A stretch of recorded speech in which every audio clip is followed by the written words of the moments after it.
My background.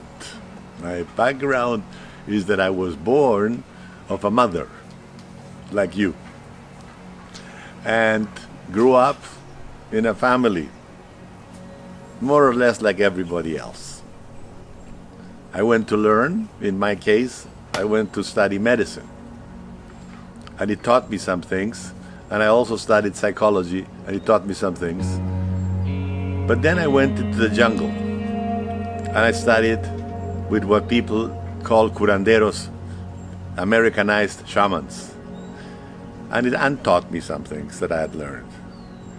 And then I spent almost a year of my life with Sufis in Morocco, which took care of the rest that I thought I knew. So from Harvard to the jungle, to Sufis, to Hindus, spent time with Swamis and yogis, who ended up clearing out more of what I thought I knew. Because Western man thinks that he or she, woman, thinks also that we know so much because we have book learning. But what we call wrongly primitive people have life experience, real knowledge, experiential knowledge. So I had to balance these two backgrounds of information. So where is the question coming from? It reminds me of a man who asked me for my curriculum once I gave a talk in 1979. And I had then a pretty extensive curriculum in the formal sense of the world.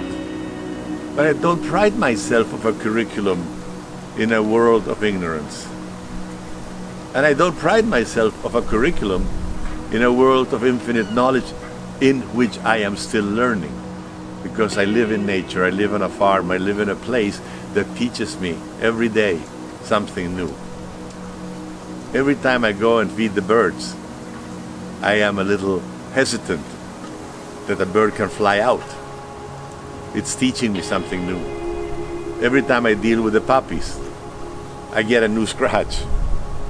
Every time I am with the dogs, I can't take them for granted because they don't do anything under my control.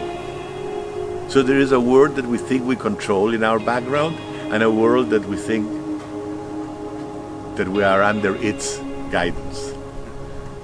So these two worlds come together, and to tell you in this life, it's almost half a century that I've been working with people.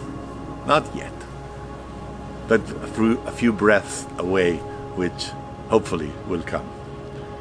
And in the work of medicine, because I think that I practice medicine in a way not that the medical school taught me, but my soul taught me, in a way that requires the attention for an individual to heal herself, to really come into fruition with the inner forces and the spirit forces and the spiritual forces that guide us to become whole.